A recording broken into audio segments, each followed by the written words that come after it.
We are back. Connor Daly is back from the West Coast. I'm back from Mexico and Baton Rouge and everywhere else that I've been. You went to Mexico? You didn't know that? No. Yeah, dude, I was in Mexico for the last week. Oh, You ever been? yeah. I definitely have. What part? Is that place Tulum? Is that in Mexico? Yeah. Or was that where you were? Yeah, not close. What were you doing there? Tulum's kind of like a subdivision of Cancun, right? I don't know, honestly. It seemed nice. You had to take a bus there, and there was some water, and it seemed like that's where, yeah. Margaritas. Yeah. Yeah, no. There were a few of those. I was in a little town called Puerto Aventuras.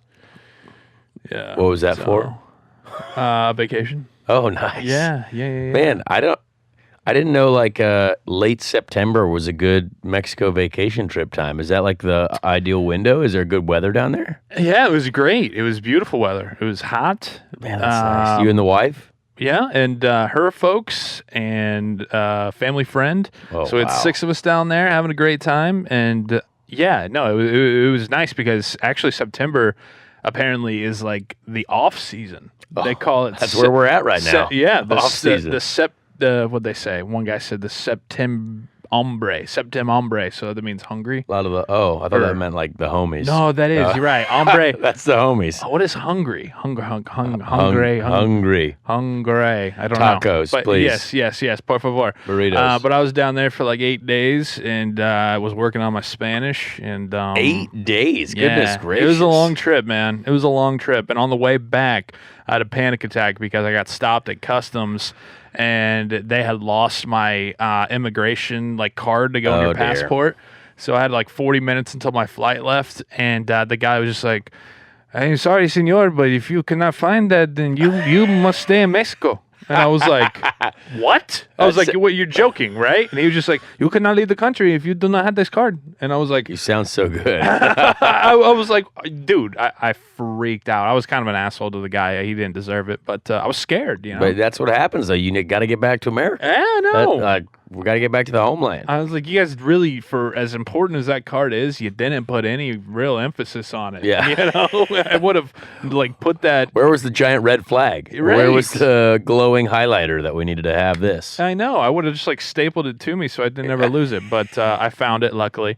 And now we're back in the States. So man, I love that. Yeah, man. How are you? How are you feeling? It's been a while. You've been on the West Coast. You've been you're Cali boy now. Yeah, we have. You know what? It's been a while since our last episode, which is really both of our faults, but mainly mine. I would say probably because of the West Coast swing. We kind of knew it going in. You're out there for basically a month straight. Not really a whole lot we can do. We went out to Portland, and I think we got a lot to talk about, really. I mean, there was the West Coast swing. We had a lot of cool stuff happen in Formula One with Daniel Ricciardo winning and Lando Norris almost winning a race. I'm just looking at my book of notes to kind of give everyone, what we might go through today. We had some wild times in California because I hadn't been to California in 2 years.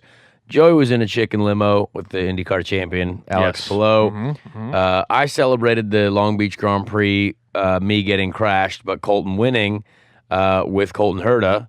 Very cool. And yeah, I think there's a lot to dive into. A lot happened, West Coast wise. We ended up on the wrong side of the stick a couple times again, sadly, but. Every single weekend we went out. I thought we did our job. Portland was a decent race until what happened to us in Portland? Something happened to us. I think it was. We had about a 30-second pit stop, which was a tough one. That was a tough one to take. But well, you beat your teammate. You beat Renus. So honestly, my only goal every weekend is to beat Renus because I think he's very, very good, and we know that we have the same equipment. So. So that was all accomplished basically for the entire last half of the season. The back half, which was nice, out-qualified him, and he's a great driver. And I think he's, we hope that we can work together and build this, get this team, to another spot. I mean, I obviously don't know if I'm going to be there next year, and we know the team can win because we won with them this year. So that's very, very good. But yeah, we struggled in the second half of the season. So, we just have to keep going and keep pushing. But there was a lot of exciting things. The championship battle obviously went down to the final round Three very talented individuals. We obviously know our friend Joseph Newgarden, your long lost brother. Yeah. Joseph had a shot at it. He tried to push very, very hard. Alex Palou was pretty much the guaranteed lock. I think, of the century. All he had to do in the last race at Long Beach was finish better than 12th. Yeah.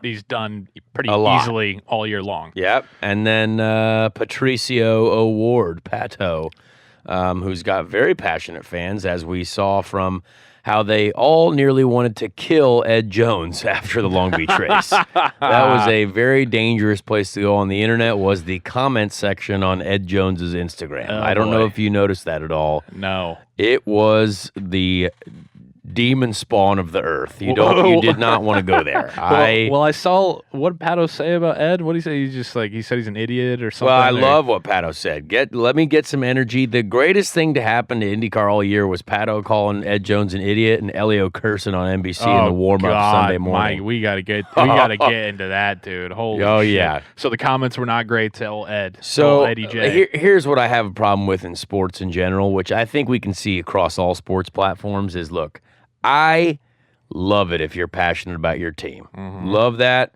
Support the heck out of them. I love it if you like your driver and your guy.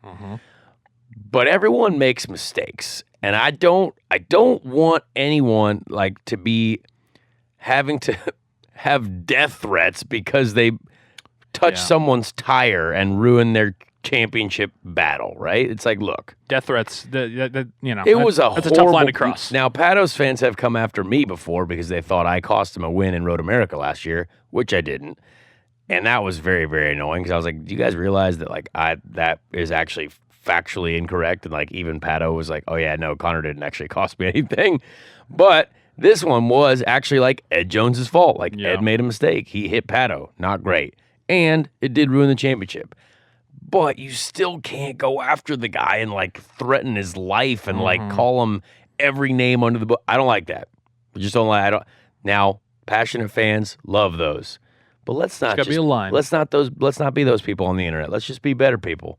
Let's be like, hey, you know what? Upset with the mistake you made. Guess what? So is Ed Jones. Ed Jones is not happy that he made that mistake. But yeah, that was a wild region. I think he did disable the comments at one point because when I got there were 300. Oh, wow. It was aggressive. Yeah, dude. I mean, you and I both know, the comments, they stop for nobody. Yeah. It is a section of lawlessness. It is the wild, wild west of the internet, and people are ready to draw guns right away, dude. They said don't come to Mexico. I was like, oh, Joey's in Mexico. Joey's in Mexico. Oh, dang. no. Good thing you didn't take out Pato. Oh, good thing I didn't pack my Ed Jones shirt. That wouldn't have been great. But the part of Mexico that I was in is basically just a little American village. So no SealMaster gear there. Right? Yeah. None of that going on. Oh man. But in Portland, it was chalk 1-2. Palou was qualified 1, Rossi 2, and good for Rossi. Right? He gets a podium. Been a tough go for him. Well documented this year. Yeah. And I was at Alex Rossi's house last night celebrating his birthday. Hey, very good. Very good. But Alex Rossi as well, the crazy thing about Portland, which, we did not really get into, but almost everyone took each other out in the first corner. That was a wild scene. Yes, okay, I actually got to talk to Scott Dixon about this briefly. I mean, that was a situation where he just got touched by Felix Rosenquist heading into turn 1 there, and it was almost a teammate hitting teammate complete disaster, and they all avoided that, and we all had to take the runoff in turn 1 to miss the accident. That was crazy. It was it was a very wild scene.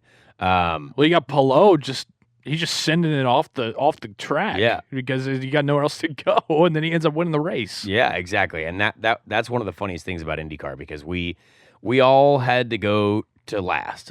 I basically followed Palou, Dixon, and Rossi straight to the back because of this weird penalty that IndyCar decided to hand out to everyone that had to avoid an accident. Look, I don't want to talk about it. Not super thrilled about it. It's a weird thing, but in the end, that strategy won them the race, which was crazy. And we were on that same strategy until we had an issue in the pits, which was difficult because we saw Alex on the podium again, which was great. to see Alex have some success again. But yeah, there were so many things that happened really in the last, like, yes, there was Portland, but there was also Laguna. I mean, so many things that happened in the IndyCar Championship that I think are so exciting and that just lead to this penultimate, this final round where there is still things that can happen. Because if you would have said, yes, Alex Palou had to finish 12th, right? It's like, okay, well,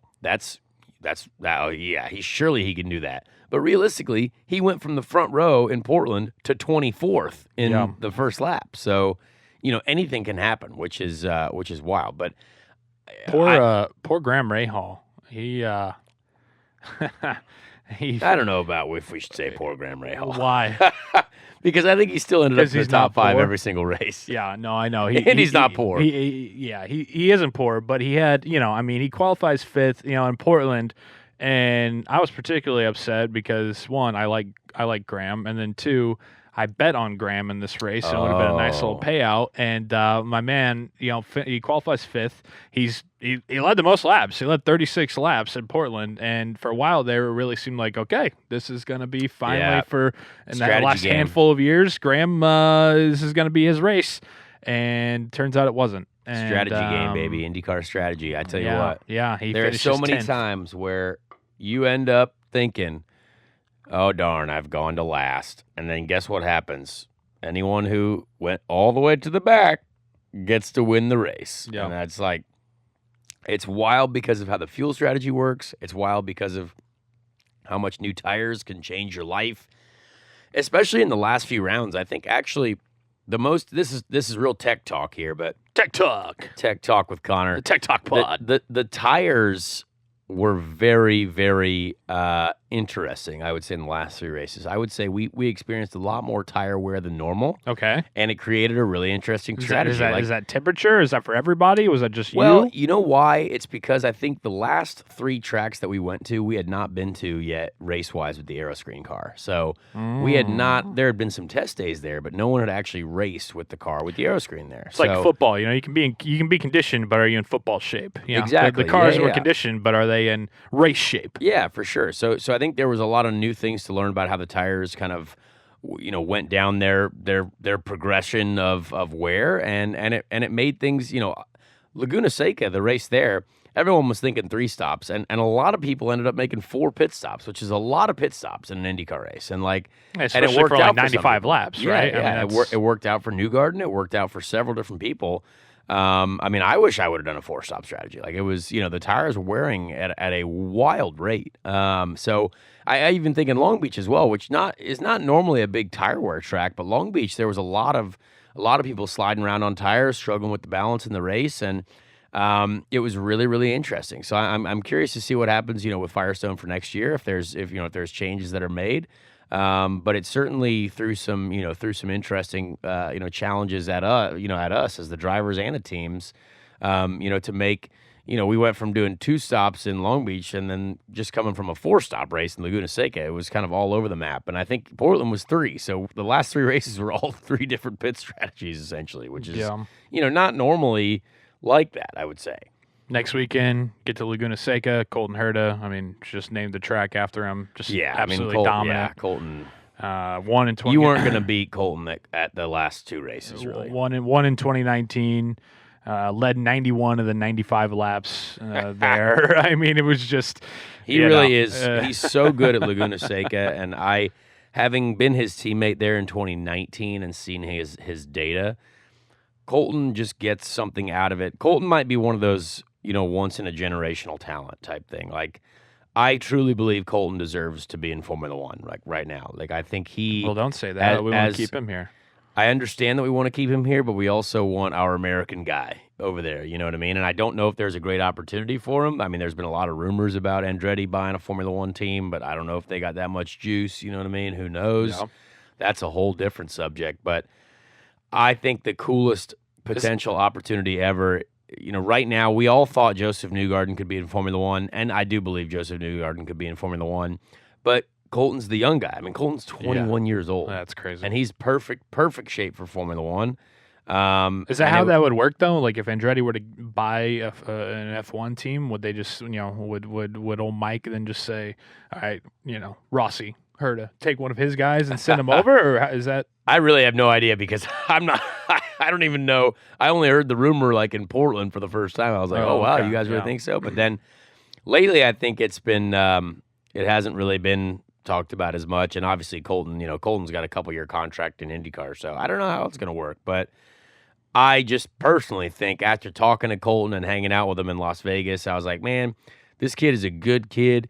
He's so supremely talented, and he's got an incredible family, and honestly, like a great sponsor in Gamebridge as well, who like is a guy, Dan, that I know very well. Incredible family, incredible group of people. And it's just like, it's the golden situation. You've got an incredible sponsor. You've got an incredible, family, driver. incredible young driver who truly, it is actually hard to believe he was not in the championship fight. You know what I mean? Like you have a couple bad races, and Colton Herta wasn't in the championship fight, but he was completely unbeatable in the last few races. So he tried his damnedest in the last two. I mean, I think without a doubt, next year, when we're looking at championship competitors, there's no way Colton's not in that fight. Do you agree? No, not a clue. Yeah, no, absolutely. Like no way that he. Would you say that Colton has the best chance to be like the next Rick Mears? Oh wow. Yeah, or Joseph, or is that Joseph? I don't know. It's hard to say, man, because like they each have to get a 500 under their belt first, right? Yeah, and that's like I think we all know Rick Mears as a legend, right? We love Rick Mears. We still haven't got our friend Deepu in here for Rick Mears history talk, but we will at some point. But I think that's what the off season's for, bro. Yeah, Now's the perfect time.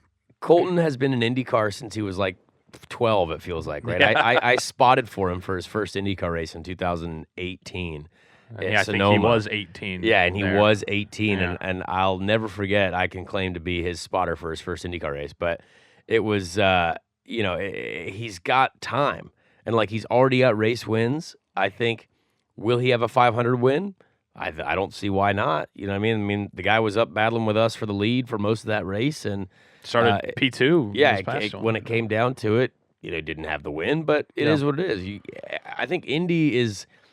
You could be a guy like Tony Kanaan and go like 16 or 17 years or whatever without getting an Indy 500 win. You know what I mean? And I think Tony Kanaan is very talented. He was obviously an IndyCar Series champion, many, many race wins.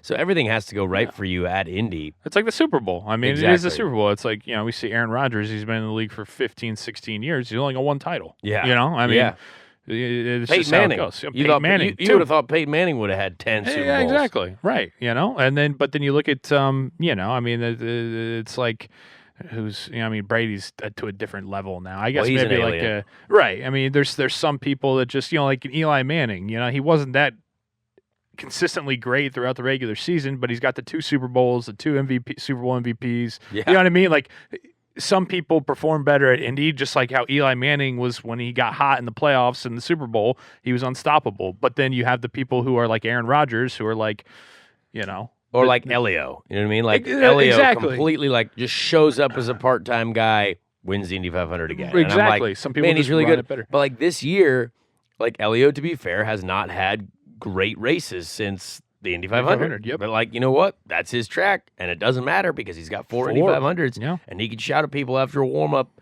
and get real angry and curse on NBC, which I think was the greatest thing ever for the sport. How about him just not giving a shit, dude? Oh. And you watched that interview, right? Him and Alex Rossi. Oh. First of all, if you haven't seen it, IndyCar did put it out on their social channels. They did a really good job. It's a nice little comparison. You got Elio's interview. This is after the warm-up in Long Beach, the last practice session before the final race of the year. Alex Rossi, Elio Castroneves have a little contact. They get a little together. Elio has some stuff broken on his wagon. And Alex's interview and Elio's interview, they paired Elio together. Elio's just shouting.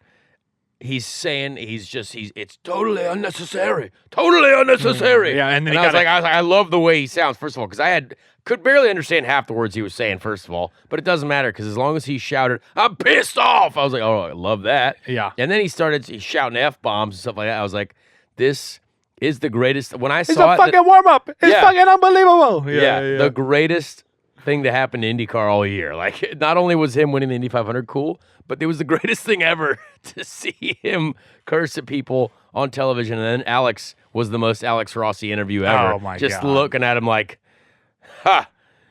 Yeah, the fact that he thinks any of that is my fault is hilarious. And I was like, yep, that's the most Alex Rossi interview I think I've ever seen in my life.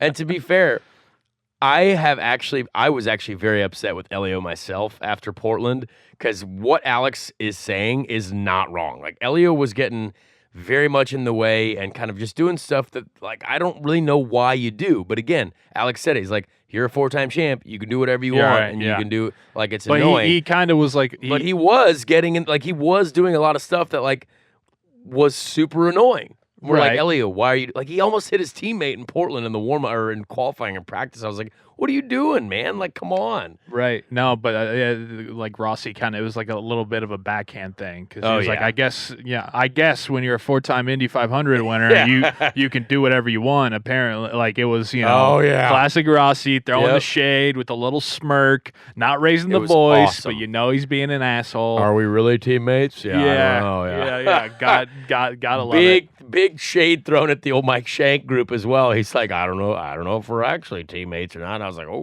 Wait. Because the Mike Shank racing team is technically technical partners with Andretti. Oh, no So they shit. are all teammates. Oh, no shit. Yeah, they are. They do share information. They have, they're in meetings together. Did not know that. Yeah, that's a team partnership, Meyer Shank and Andretti. Yeah. So that would have been, even more funny. You know what I mean? I don't know. Like, okay. I love it, though. We need that. Yes, like, please, definitely. People be angry at other people. Definitely. And IndyCar, to your point, the social accounts did a phenomenal job of, like you said, like they had play it up. the side-by-side to where you didn't have to go anywhere to find anything else. They had the reactions side-by-side right there. It was a great clip. People were talking about it. But, I mean, as everybody knows who has been following me, been following us, been following this show, this has been my first full year of, like, into every single thing, every race, every IndyCar. And what I found is while Elio is a legend, Elio does like to bitch a lot. Yeah. Yep. Elio has always got a problem. He's always kind of getting heated. He's always crying a little bit. No, I don't want to put on my, Donald Trump cap here, but it's like he's like crying Elio. I think that's just what I want to call him. Is he's big crying Elio, Yeah. I find it very funny though, like when you try to have an argument with guys like that, right? Or let's say Scott Dixon does something to you that's upsetting on the track.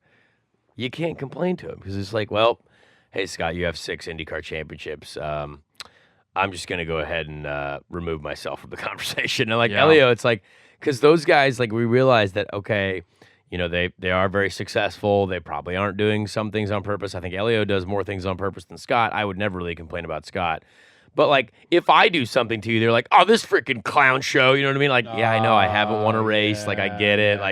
Okay. Like, it's easier to complain about, like, Ed Jones or something like that. Like, Pat would say, like, oh, this guy's constantly an idiot. I'm like, well, I mean, yes, but, like, also maybe like not really. You know what I mean? It's much. But, like, the funniest thing is when you're racing at the front, you normally just get to complain about other really good guys. You know what I mean? Right. Like, so that's kind of the funny part. Like, I think for me, I could say something to Oliver Askew after Long Beach, right? Because guess what? Neither of us have IndyCar race wins. And you know what? You drove me into the wall, so I'm going to throw some shade at you. You know what I mean? And guess what? That was justified. I saw that. So, like, I think... saw that. I think I wish there were more drivers that threw shade at each other after things like that. Because guess what? We need emotion in our sport. The reason why I watch NASCAR is because I know that if those guys hit each other, they're going to hit each other off the track too, or they're going to have a serious conversation about it. You know what I mean? Well, Elio was even doing that in SRX this summer. Yeah. Having some serious conversations. You gotta have that. Let's get emotional. He went after our pal Marco after the race in Indy. Which is hilarious. Yeah. Again, go after people. Doesn't matter. There's a lot of emotion. There's a lot on the line in these sports, and you can get angry. Like, I want to have a social media talk with every single IndyCar driver and just say to them, which obviously none of them will listen to me, but I want to say to them, hey, let's be angry at each other. Like if someone does something to you, say something about it. Put on a show. Because you know what? People care about that stuff. Yeah. And then that gets your fans more energized to get behind you, and it gets their fans more energized to get behind them, and everyone's more energized. Like I think it's just something that IndyCar misses so much. And I hate that, we fight so hard for TV ratings and so hard for people to watch our races. And it's like remember we had this conversation before a little bit when we talked about why does IndyCar not get TV ratings? This was kind of that similar. Which was up 13% year over year. Yeah, but our season finale got a .21. So yeah. We look positive at the year, very positive, but still, we had a season finale that could not get more viewers in a truck race on a Friday night or Thursday night. I will put a lot, I'll put maybe not my life savings, but I will put a lot of money down that next year it's going to jump even more, and we will not have that problem. One, because of the fact that it's on NBC most of the time. Yeah. Two, the entire season next year is avoiding football. Yeah. Yep. The Football finale is a hard is, one. I mean, you're like NBCSN against NFL. Exactly. Like the God's honest truth. We're not breaking any news here. Is that the NFL, IndyCar is not going to compete with the NFL, just like the NBA does not compete with the NFL or major. I mean, nothing competes with the NFL. So when you have the last 3 races of the year on week 1, 2, and 3 of the NFL season, smack dab in the middle of the 1 o'clock and the 4 o'clock kickoff hour, you're screwed. It's tough. But next year, you have this first race last weekend of February, no football, and then the last race, I believe, maybe is week 1 of the NFL. Yeah. So I think that we're going to be in the clear for that, and I'm very, very happy about that scheduling change going into next year. Yeah, I agree, and I think the network NBC thing is great, but still, there's something. There's just something missing, and we did have a great year for NBC, which is awesome. But I just still think that there's something that when we get people to the races, it's not like there's an attendance problem. You know what I mean? No. Like Long Beach was incredible. The amount of people that were at the Long Beach Grand Prix, Joey, I kid you not, packed every single day, Friday, Saturday, Sunday, and that's so it's not a matter of no one knows about it. Like there are people going to the race. I would almost argue that there were more people at the race than probably watched it on TV, which is crazy to think because everyone has TVs. You know what I mean? It's right. But it's a matter of is it literally just because people don't know about it? Because all of our fans that follow us on social media are going to watch the races, right? But it's not like all of us have 1 million followers. You know what I mean? I think there's I could talk about TV ratings and stuff like that all day, but it's just for me, we put on such a great show. The Battle for the Championship was so good. We got young guns fighting for it. It's not like it was, Scott Dixon the 6th time versus the young guns. It was all these new young guys who, are extremely athletic, young individuals who are super cool dudes, you know what I mean? And from all over the world, Spain, Mexico, America, you know what I mean? Joseph Newgarden from the USA fighting against, 2 other really good young guys. So I don't know. It had everything that we needed it to be, and I think there's we've got some work to do, but we definitely made some progress this year. Well, I think in when I was hanging with Alex Pillow on Wednesday, you got to celebrate with the champ. I celebrated with the champ. It was a lot of fun. Thanks to the folks at IndyCar and IMS. They offered the invite to me. Hey, do you want to do an interview, do a bit with Alex? And I was like, yeah. And they were like, okay, we got the chicken limo rented for you guys. I was like, fantastic. This is incredible. And they had the camera crew there, and they just followed us around. And Alex went around the track, did a couple laps in the chicken limo. I'm trying to maybe get old Doug or Raj to think about the chicken limo maybe for a parade lap or 2 at the 500 next year. See what? Yeah.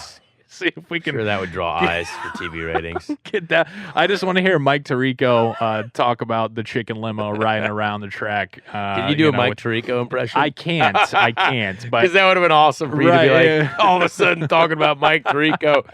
Hey, welcome everyone. We got the chicken limo. That wasn't my trick. I don't know what that was. That was Every impression that I have is just a deep South Ricky Bobby fan. That's there you what go. All, that's what it is. We can work that in for sure, but maybe like Lee Diffie, on NBC Oh, doing the chicken limo. And here it comes on turn 3. Yeah. That chicken limo to start the Indy 500. I don't know about that, but that was great. Lee Diffie and I did get quite drunk after Laguna Seca, the race together. He was very funny. I love Lee Diffie. He's a great guy. I love Lee Diffie. And that's the thing is like the product on NBC, I think is very enjoyable to watch. I love Lee Diffie. I think Paul Tracy and Townsend Bell do a good job of being entertaining, but also mixing in insight as to what's going on. I wish there were more onboards. I wish we got more. I wish we got more of that. I wish we had even more of the radio chatter. I think that would be great. But so the interesting thing about the radio chatter thing, though, as well, is they do good jobs, like with some of the guys, right? But the problem with the radio chatter videos that IndyCar does, right? It's for 2 people a weekend. You know what I mean? It's like the guy who won and like the guy who also has an onboard camera. Because IndyCar is almost not monopolized, right? But like there's 6 guys with onboard cameras. Yeah. They pay the most money and they get all the content. So like that's really tough because Formula One has cameras on everyone, and they always come up with something for Williams and for Lance Stroll at Aston Martin or whoever it is at Haas. Even Haas, like the Haas is the worst team, and they could do something with those guys. You know what I mean? Yeah. So there's so much other stuff that happens, like with us, with Carlin, with smaller teams, Juncos even. I mean, new teams, like they would kill for that, like just anything. Like if it's a 30-second, like, oh, hey, like, blah, blah, blah, this happened during the race. Someone cursed at least twice, and then this is what happened. You know what I mean? Yeah. I think there's just room for so much more, and it's always the same 2 or 3 dudes that have the onboard cameras. So, like, I think, it's great content. I just wish there was a whole different level of it. You know what I mean? Right. And obviously, we can complain about that forever because we don't do the work on the social media channels. But, it's just something I would love to see for the health of all the sponsors in the series. Definitely. But when I was with Alex and we went to the Eagle and it was phenomenal and they opened up for us and they Alex he had a grilled cheese sandwich with a fried chicken slab on it. First time he's ever had one of those. I introduced him to that. Introduced him to the mac and cheese there. He thought it was great. We had a wonderful time, great discussion. But one of his biggest points of emphasis, because I asked him his thoughts about TV ratings and about what can improve and everything. And one of his biggest points of emphasis was start time. He was like, because I was talking about how I think it would be cool if there was like a College Game Day-esque show that traveled to each race and was like a pre-race show that was out there with the fans and kind of and I told him about College Game Day and he was like, he's like, again, when does that air? And I said, every Saturday, 9 to 12. He said, there you go. He's like, no matter what, every Saturday, College Game Day is going to be on from this time to this time, and then a football game is going to be on at noon. He was like a start time for us. He's like, sometimes we're starting at noon, sometimes we're starting at 3:30, sometimes we have a night race, sometimes we have an evening race. He's like, it's so hard to know when we're racing, and he's like, just eliminating that 5 to 10 seconds that people are incredibly too lazy somehow to say, when are we racing today? Just knowing, okay, every Sunday. Or every Saturday night, they're going to be racing at 8 p.m. or every Sunday when they race, it's going to be at noon. Just eliminating that. Where is it going to be? What time? I don't know. Is it Eastern? Is it Central? Is it Pacific? What's going on? Well, it's like every year at the Indy 500, we know it's going to start at noon. Exactly. You know what I mean? But the problem with that is the Indy 500 is big enough to have that, and like we know that. But we're not big enough to have that every other weekend. You know what I mean? Yeah. Like we've got to fight against, let's say, a golf tournament on NBC or NHL playoffs or whatever something. You know what I mean? That's the tough thing. Like I completely agree. Like I think it would be awesome. But we also travel to different time zones, and we've got to fit in NBC TV windows. Like to get those NBC network slots. Yeah. We might have to move a little bit of an hour. But I completely agree. Like if there was some sort of pre-race show or some sort of big, lead-in type program, that'd be awesome. But, man, sadly, we just, we're definitely not drawing college football ratings. That's for sure. No. But if there is more of a commonality in start times, I agree with you, but like the night racing's awesome. Like night racing's really cool. Night racing is cool. I think we know that the Indy 500's at noon, boom, noon on Memorial Day weekend, and that's that's what helps us a lot. I mean that's tradition. Yep. But yeah, man, I think getting back to Alex as well, the champion. I wish that when we look at champions, we look at Super Bowl champions, we look at the World Series champions, we look at NBA champions, we look at what does the Daytona 500 winner do? I don't know. Probably celebrates quite large, drinks, chugs lots of beers in the victory lane, whatever. I just wish the IndyCar champion got to do like more, like got to go to Disney World kind of thing. What do you? Not even Disney World. Like maybe Disney World. I guess like Joseph and Scott McLaughlin went to Disney World, but like I don't know. I just like they just went back to Indiana and drove a chicken limo around the track. Like that's cool. And like you were there, which was probably the biggest and the best part of the championship celebration. But like you know what I mean? Like I was just like so you want like I want like. Was he on SportsCenter? I don't know. I didn't see it. You know what I mean? Like, I just wish the IndyCar champion got the respect that, like, some more high-level champions got. You know what I mean? Yeah. So maybe, like, with an NBC partnership. Like, there's nothing wrong with it. Like, again, great that we did that. It's hilarious that Alex loves to eat fried chicken after winning. Like, I love that. Like, welcome to America. That's hilarious. Yeah. But, like, what is that going to do to elevate the level of, like, this guy just beat some of the best drivers in the world? Like, who is going to talk about that at the next level? Like, how do we be like, whoa, this is really cool what you did, Alex? Like, this is really, really cool. So what I'm hearing is maybe like with the NBC partnership, we get like an 8-minute sit down and then a game of like Mario Kart with Jimmy Fallon. Yep. Get him on the Tonight Show. Why are we not on the Today Show? Yeah, or the Today Show even. Next morning. Yeah. Jimmy Fallon that night. Everything. Yeah, that's true. I love the Today Show. I was watching it before I came here today. Yeah. Hoda and Jenna. Yep. I love those. It doesn't matter ladies. Anyone. The Today Show, just get us a full, take his car to New York City, put him there, boom, bring the Astor Cup. But they kind of do that but I think they kind of do that for the Indy 500 champ, no? Yes. Yes, which is great. But like the IndyCar Championship, I mean that's cool too. You know what I mean? I know it is cool, but it's not as big as the 500.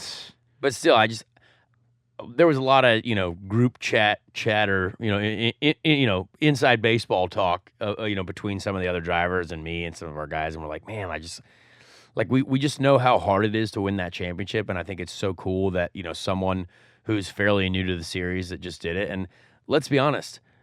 Not a lot of people in America know who Alex Palou is. Like, the majority of people in America don't know who Alex Palou is. Yeah. And we need people to know who he is. Like, this guy is very talented. He's probably now going to be in IndyCar for the next 20 years, and he might win 8 more championships. Who knows? You know what I mean? Yeah. But, like, I think, I don't know. And again, it's, it kind of sounds like I'm trying to, like, belittle what just happened, but like I'm not.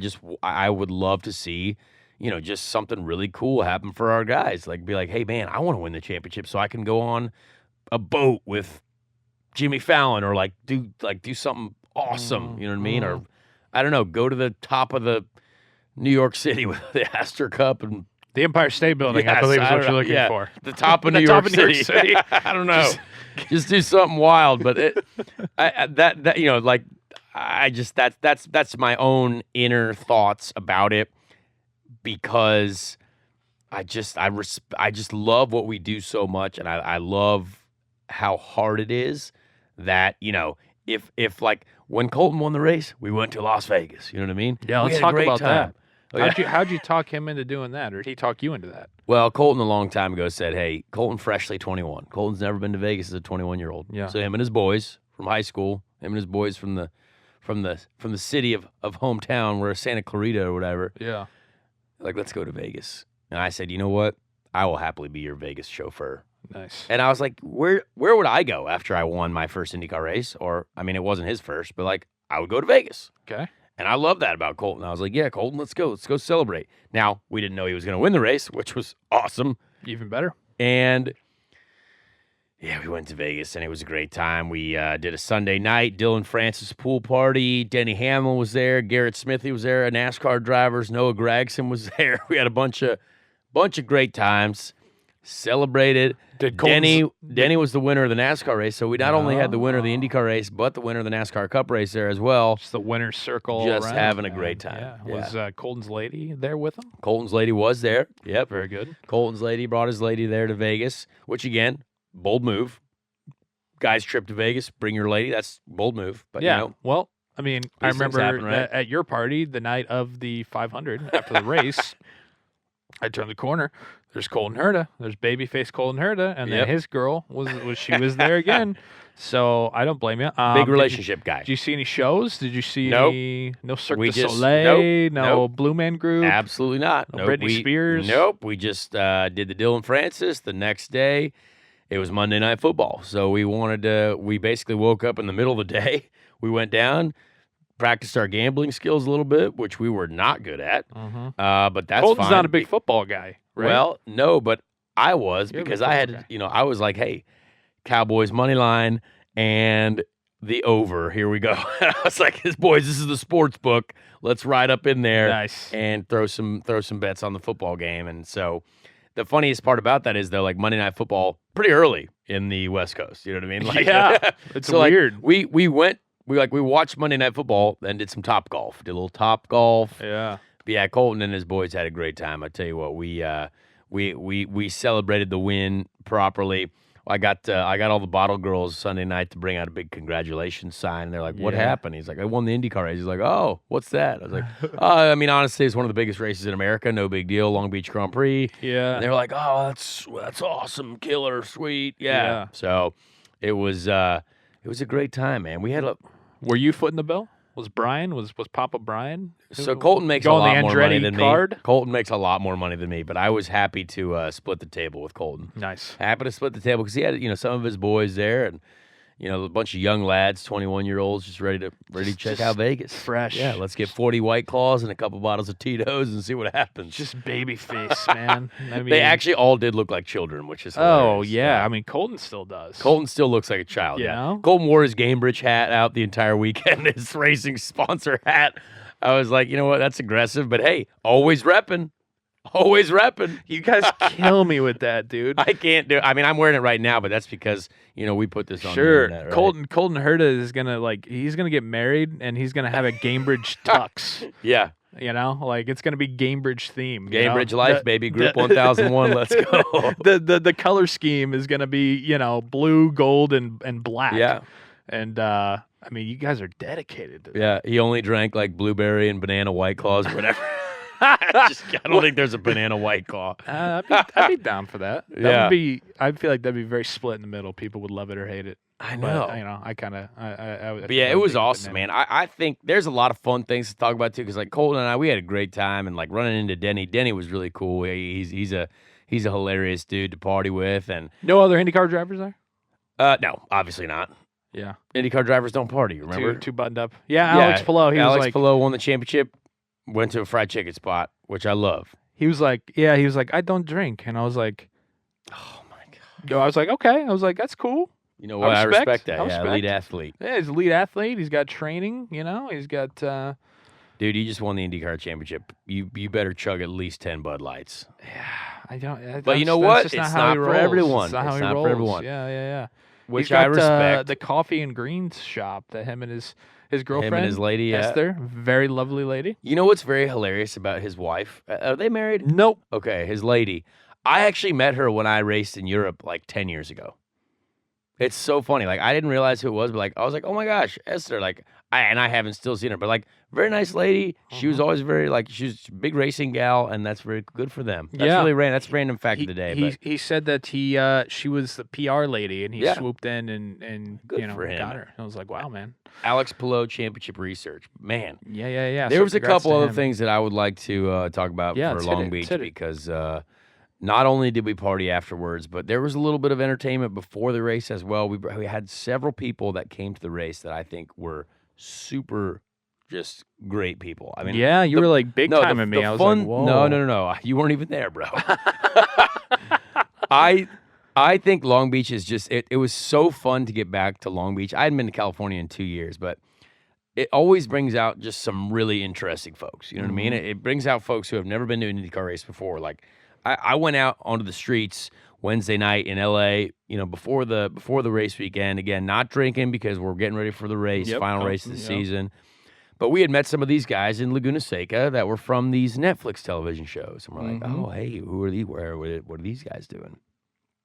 Let me tell you, when you meet some people that were on Netflix television programs and they happen to be, tall, fake tanned, really shredded individuals, you know what I mean? It's like, hey, guess what? They're probably really popular individuals. Yes.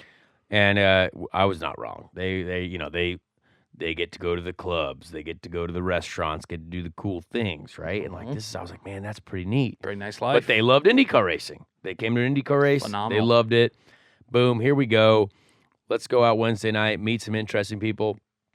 I would just like to tell you that I'm a fan of lots of television shows. You know what I mean? I like to watch TV. Do you like to watch TV? Love it, yeah. Love watching TV. You ever watch the show Shameless? No. All right. Well, you put that on your list. On the list, yeah. But I met some of these people out on Wednesday night, and I said, guess what I was doing the whole time? I said, you guys got to come to the IndyCar race this weekend. I swear, all I do whenever I go out to certain situations. You're the salesman. Because my buddy who I met at Laguna Seca was introducing me to everyone as the IndyCar driver. Like, oh, this guy races IndyCar. And everyone's like, whoa, what? Like, no way. Like, what is that? Yeah. You go and it was fast. all these guys with face tattoos, and that they obviously were very, very cool because they looked like. The weird thing about going out in LA is everyone looks like they're 12 years old, and they all look is cooler just than all of us. So strange. Yeah, it's a bunch of these kids that look like they're 12 to 14, but have like 10 billion TikTok followers. You know what I mean? Yeah. Oh, and like they would point them out to me. He's like, I had no idea who anyone was. I don't even have a TikTok. Yeah. I don't have a TikTok. I wasn't on a dating show, and so. Even though Josh Richards was at your party. I did know Josh Richards. I did see him in L.A. But I was like, man, this is a wild scene. The entire night, though, I'm just like, yeah, guys, you coming to the IndyCar race this weekend? Like, what's going on? They're like, oh, my gosh, I would love to go to the IndyCar race. And I tell you what, I try to work for IndyCar no matter where we're at. I love it. I'm out here dude. Sober Sally in it on a Wednesday night. Sober Sally spokesperson. Poppy in L.A., I met all the, that chick, Tana Monga or Tana something? You should know her. I probably will, but I'll look Doesn't her matter. up here. Helped her down from a ledge, said, hey, come to the IndyCar race She's this the weekend. first person that comes up. I typed TA Did she come to the IndyCar race? No, but did I try? Yes. But anyway, anyone who's going to watch this show doesn't know who any of these people are. But see, I do the research. I saw Harry Jowsey. Harry Jowsey was there. Yeah, he's a nice bloke. Guy, big IndyCar fan. I like that guy. Big IndyCar fan now. His buddy Christian or whatever. Oh wow. I don't know. Christian. It's a dude, and it was Christian, but then he moved to LA and it became Christian. Yeah, obviously. yeah. So again, that is a really random talk, but I like to tell the people that look, we're out here doing the research. We're out here doing the work for IndyCar because 3 to 4 of those people did actually come to the IndyCar race. Their first ever IndyCar race. Now they're fans because they saw it in person. They're blown away. One of the dudes, great guy, very nice to me. His name was Garrett. He brought his lady, who, guess what, has 13 million Instagram followers, and put the U.S. Air Force car all over her story. I was like, you know what that helps? Our business. Business. Nice. And that's what it's all about. Who's the girl? Who's the girl? I had no idea. Her name was Roz. Who's Garrett? What was he in? Garrett was on this television show called F-Boy Island. Oh, dude. Yeah. What a program. I started watching it the other night. I tell you what. I don't know if I should just admit get Conor to watching Daly it. on F-Boy Island. No. I will never be on that program. But I tell you what, interesting to meet these folks. And which IndyCar driver would be on F-Boy Island?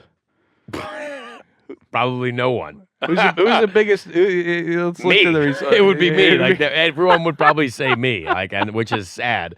But other than that, I literally cannot even think of anyone. I could see Scotty McLaughlin maybe. Scotty on F-Boy Island. Come on. If Scotty was a single man, That he's obviously got a great wife. Yeah. But yeah, Renus. I could see Renus being on F-Boy Island. No. Yeah, dude. Renus would be on Blue's Clues. I I don't know. What's the guy that I said that would play Newgarden in the Indy 500 movie? I saw he was out there. Rudan? Who?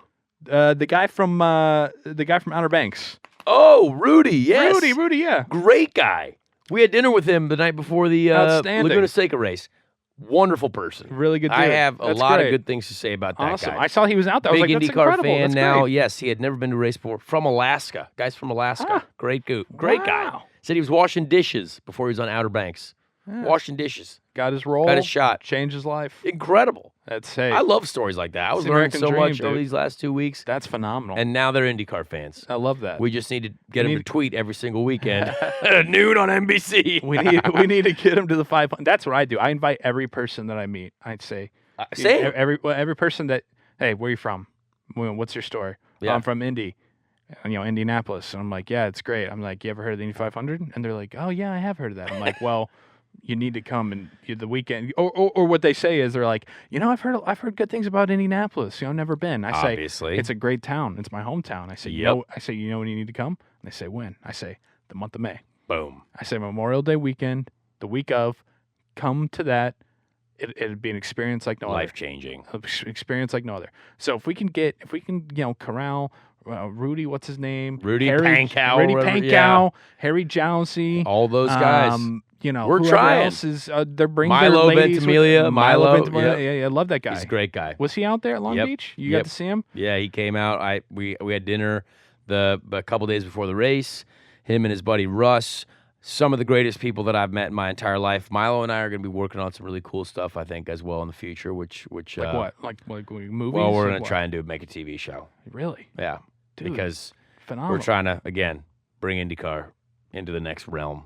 That is such good news, dude. Yeah, so that was one of the it's very early stages, but yeah, we want to make a TV show. We want to make something cool. That was one of the wildest moments in recent memory for me, honestly. Me and Conor were having a meal back in the summer, and to discuss doing this project. Yes. And all of a sudden, he just which is going to take off to the moon, by the way. Yeah. Now it's the off season, and now we're here, and it's all good. But he was like, "Yeah, Milo Ventimiglia. How do you Ventimiglia, I believe. Ventimiglia. Sorry, Milo. He was just like, yeah, me and Milo are pals. And I was like, oh, really? You follow. I was just thinking, I was like, follow each other on Instagram or something. He's like, yeah, no. Like, I'll text him right now. I was like, are you serious? Yeah. Text Milo, and Milo responds right away. Like, right there. They're having a conversation. And I'm like, dude, this is us guy. Like, you know what I mean? Like, this is a big actor. NBC guy. This is a big NBC guy. This is a big actor. And there he is, Milo, on the phone. So I'd love to have Milo on this program. I'm a big Milo fan. That's on our list. We're gonna have we got to have guests eventually, and we will have. I think Milo would definitely do our podcast. I'm a big fan of Milo. Would love to talk to him. But yeah, very cool. So these are all good things. Yeah, Milo, so Harry, Rudy. Lots of work has been done. We met lots of incredible people, and we brought a lot of incredible people to the racetrack over the West Coast Swing. I think that was very, very cool. I think football season started. We brought exciting people to the IndyCar finales. It all is positive momentum. A lot of things are happening for next year. We got Grosjean signing with Andretti. You got Hunter Ray out, Grosjean in. A lot of movement still to come. A lot of movement in the off season. Still don't know where Harvey's going, right? Technically, fully. Yeah, he's probably going to Rahal. But that's unconfirmed reports. Yeah. What about Connor Daly? Connor Daly's working on everything. We got a lot of work to do. We got to bring the Air Force back. And if you see the Air Force on the internet, please tell them that you love to have Connor Daly in the race seat. No, the Air Force are a great partner of mine, so we're working on, obviously just working out a deal with Ed again and try to do a similar program and, hopefully do even more than that. So we've got a lot to work on. We won't know really until, the end of October or even probably into November, but hopefully sooner rather than later. So what about our pal James Hinchcliffe? James Hinchcliffe, not sure yet, man. I was supposed to see him last night at Alex's birthday dinner, but I think he had a tough time getting on the old aeroplanes. Had a bit of a travel difficulty, but yeah, Hinch, I'm not sure, man. He's in a tough spot. I mean, I don't know where they're. If you have $6 million, you can go anywhere, right? But that's the problem. Is like finding sponsors is still the hardest thing to do. So I'm not sure what Hinch's program will be. Haven't really spoken to him yet. I'm sure he's got something going on because Hinch is a good businessman, smart guy. And yeah, there's Juncos Racing's gonna be full time next year with Callum Ilott, which is good news for them. And yeah, there's just a lot to still be decided.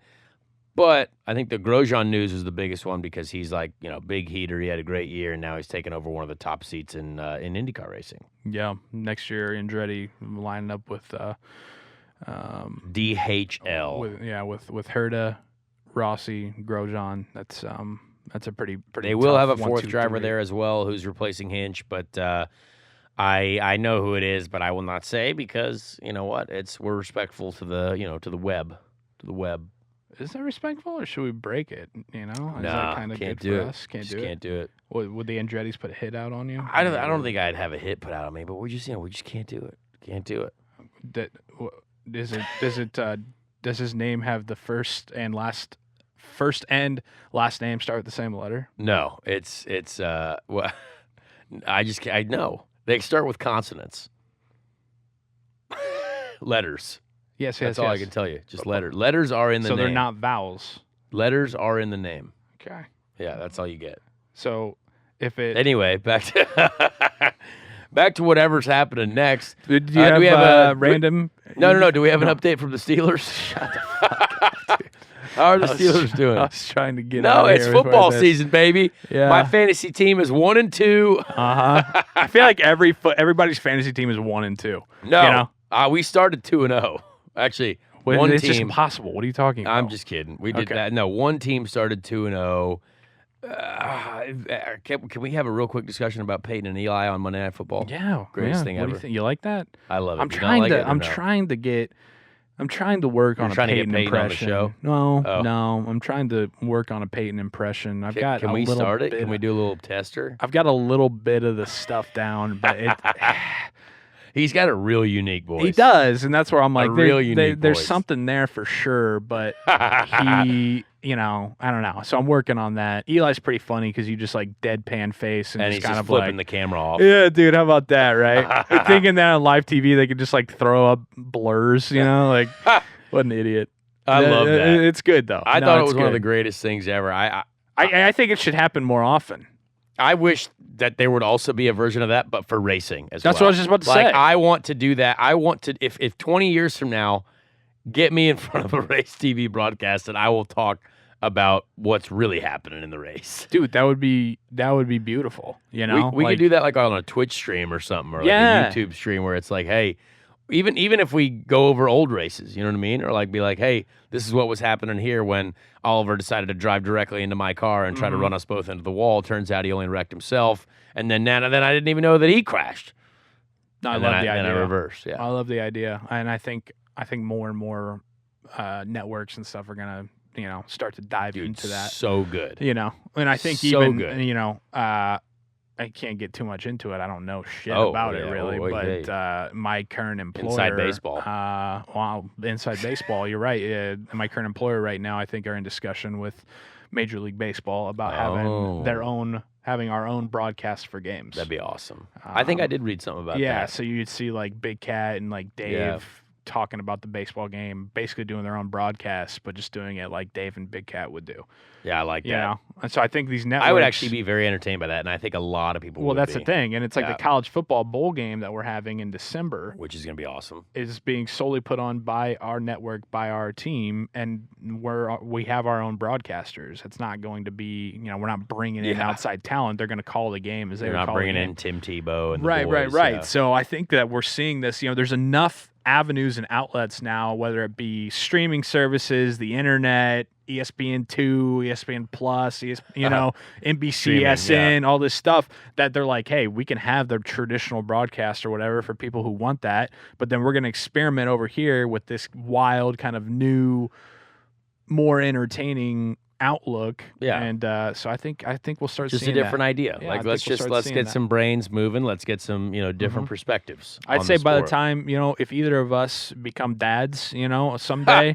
That'll happen at some point. I would say by the time, our kids are, middle school, high school, where they're like, getting into sports and watching, I would go as far as to say the main broadcast that they will watch will just be whatever broadcast stream that they want in terms of it won't just be the Monday night. It won't just be Collinsworth and Michaels on Sunday Night Football. They'll be like, oh, well, I'm watching the Barstool Connor version. and Joey. Yeah. Like, you know what I mean? Like, you're going to have your own way to watch the exactly. game. Yeah, like the rights are going to be sold separately. You're going to have Barstool's version. You're going to have, whoever. Like, watch it through whoever you want to. Exactly. I think that'd be really interesting, honestly. I agree. I think that's where you got Netflix Netflix was trying to buy Formula One's TV rights. There you go. Which is why. Did you see that? Like, I did. That could be the first live sport really on a streaming service, like solely, which would be wild if Netflix did that. That would be insane. I could see it happening, but also like, whew. Well, they've had so much success with Drive to Survive, so like, I mean, might as well. But that's huge chatter. There was chatter in the last 2 years with Amazon and IndyCar about Amazon maybe buying the TV rights for IndyCar and streaming solely all the IndyCar races on Amazon, but that was apparently declined. So well, now there's NBC, but now maybe with Peacock or something, Amazon, that would have been a big deal. Pick it up. Amazon are not poor. No, that would have been could have been a big deal. Hold on, let me check on that. Is Amazon poor? Okay, nope. We're gonna go with 99% no. That's actually 100%. Yeah, no. All right. So yeah, man. Was there anything else? I mean, we wanted to go through a lot, but obviously we were trying to keep it. We're trying to keep it somewhat condensed. But now it's the off season, Joey. What do you think we're looking at here in the off season? I think there's still going to be plenty to talk about. There's still going to be, definitely, maybe not every week we do a show because we're not racing every week, but I mean, I still would. I don't know. What do you think? I'm gonna talk about it with the people. I'm gonna disagree because I think that a weekly show, even in the off season, that just provides more opportunity to get experimental with the content. So we don't have to. You can do more of those red light, green light. Right? Sections. Yeah. Exactly. Get the fans involved. Get the fans involved. Have some more fun, just talking about life, getting to know Connor more. Bring on different drivers. Bring on Milo. Bring on Harry Jousey. Whoever's in our network of people who we are pals with, who we are fans of, who we think like IndyCar, and who we want to continue to get to like IndyCar. So when they see it, they're like, oh wait, yeah, Connor and Joey, wait, that's IndyCar. Oh, I like those guys. I like this. Let's do it. Because I'm going to Tony Stewart's bachelor party this weekend, and I want to talk about that. We're gonna have an episode next week just solely dedicated to Tony Stewart's bachelor party. Maybe you have to get him to sign an NDA so that we're covered. You can tell the stories. I'm gonna only be able to say 3 sentences. It was neat. We had fun, and we enjoyed food. That was it. Where is it? Where's it going down? We're Las Vegas. Oh my god, dude! But no big deal. Well, I can't. But see, I don't know what the NDAs are like yet. You know what I mean? You can't say anybody else is just going. Well, me and Marco Andretti are going. Jesus. Of course, Marco's going. Boom, man! I tell you what, if there's a life that I could live, it would be Marco Andretti's. It's been a good one. He's done good work. The dude just is constantly having fun. He's done the Lord's work. He's doing great things. Constantly having fun, constantly on the move, doing cool shit. Talented. Great friends. Good friends. Loves to eat good food. Like a big connoisseur of Has food. A plane. Has a cool name. Has a cool name, yeah. I mean, the dude, it's just unbelievable. You know what I mean? It's really, really something to He's a big fan of yours, too. Big fan of yours. I love Marco. Yeah. I actually texted him while I was in Mexico. Oh. And I said, you got any hookups down here, bro? And he probably did. But I said, no, I actually texted him when I thought I was going to miss my flight. I said, hey, can you get the PJ? Yeah. No. Where's your plane? But I said, hey, man, if I were to have a son one day, I said, and I want to name him Marco. It wouldn't be because of you. I'm not naming him after you. I like the name. Is that okay? And he said, because Marco Molinaro, that's a pretty cool name. Dude, that's actually really cool. That's a great name, right? But honestly, it sounds like he's going to be a gangster. That's okay. like a cool gangster. Right, I want people to fear him. Hey, Marco Molinaro. Marco Molinaro. Hey, yeah. This guy's packing heat. Exactly, man. I want him walking into first grade and people's dads are like, don't mess with that kid. I'm going to give him a big gold chain cross, and I'm going to say, hey, when you go in every morning and in front of the whole class, you kiss the chain. Everybody's going to know not to fuck with you. But I asked him, and I just Marco! said, I just said, hey, it's not, I said, hey, you're a friend. I like you. I look up to you, but this, not enough to name my kid after you. So I don't want it to get weird, but I just wanted to see if, your thoughts. And he just said back, I love it, pal. Well, there you go. He Pal. He always says pal, he too. does say pal. So, yeah, to your point. I love that. Yeah. I think we need our IndyCar driver of the week to close things out here. Hold on, wait. Is this weekend you're going to Vegas? Oh, yeah. You're going, today's Friday, so you're going tomorrow? Sunday.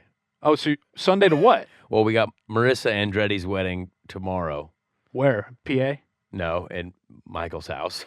Here? In Indy, yeah. Oh. And then we have a private air travel, obviously, to Vegas for Sunday, and that's like a Sunday, Monday, Tuesday type thing. Interesting. Yeah, Okay. because So we're not avoiding the crowd. Because we're the most of the crowd, I would say, is the over 30 crowd. Sure. So we're not going to go for a Friday, Saturday night bender. This is like a Sunday night football, Monday night football type thing. You know what I mean? Throw some money down, be at the pool, maybe some drinks.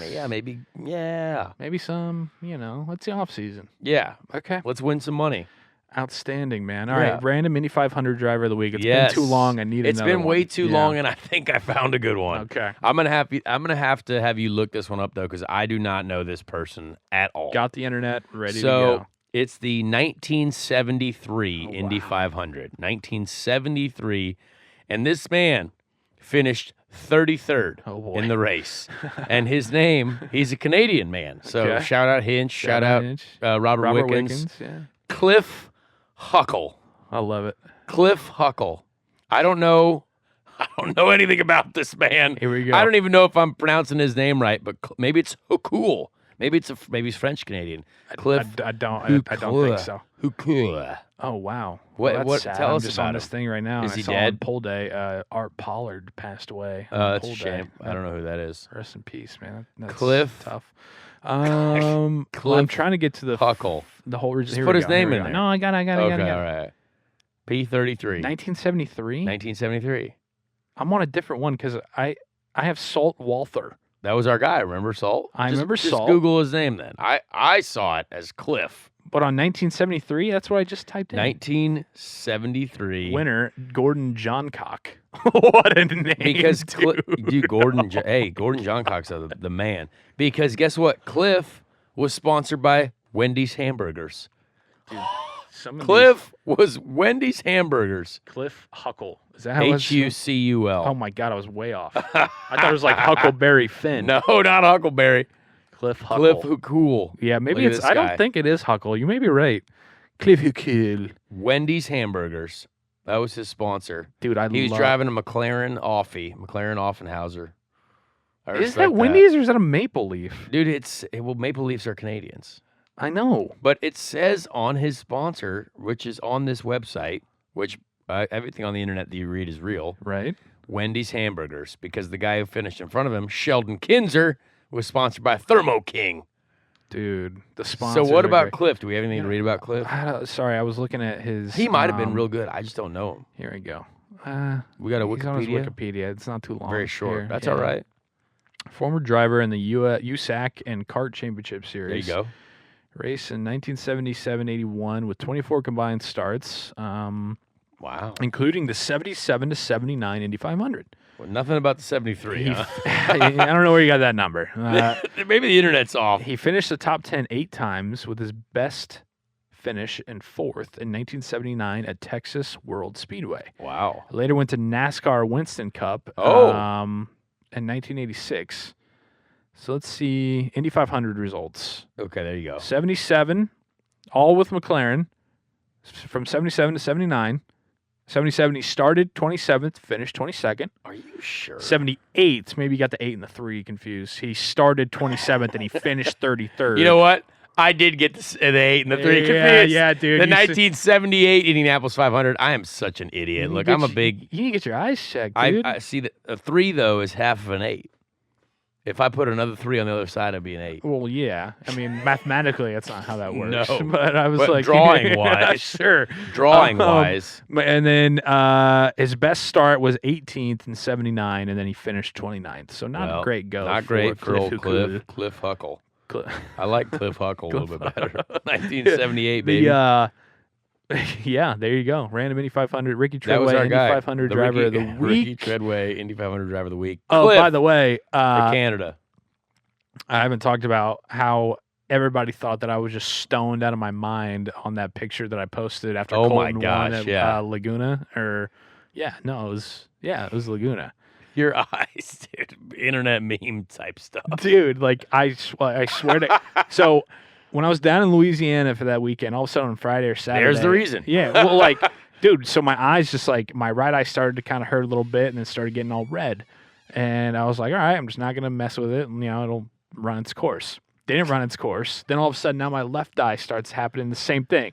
It's bothering me. It's not really itchy. It's just like hurts kind of, and like it's all red. So I'm like, fuck, man.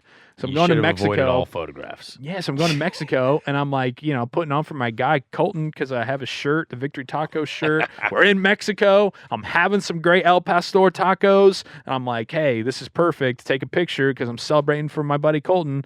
And in the picture, my eyes just completely bloodshot. Like, just there is no white. It's all red. You looked absolutely terrible. Yeah, I'm not gonna lie. Thank you. I love you, but terrible. Thank you. I felt bad.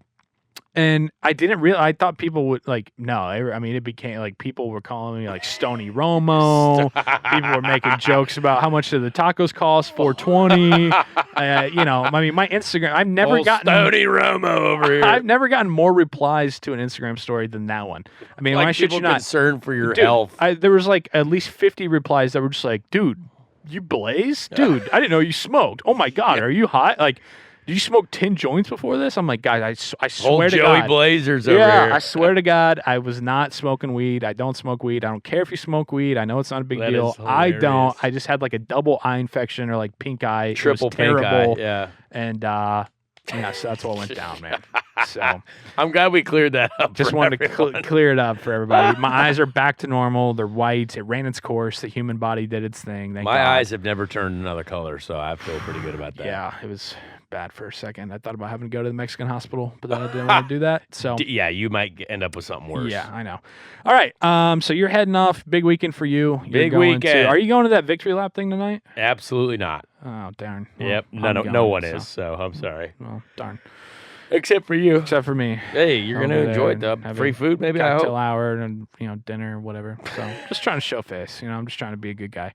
So, Love doing that. Big weekend. October's here. Off season's here. Plenty to talk about. Wish you well in Football, Las Vegas. baby. Wish you well in Las Vegas. Sorry about your Steelers. Thanks. We'll be all right. It's early. Maybe we won't big be all right. Bengals win last night. Let's go. Yeah, absolutely. So, good deal, man. Have fun. And, we'll talk hopefully next week. Thank you, everyone.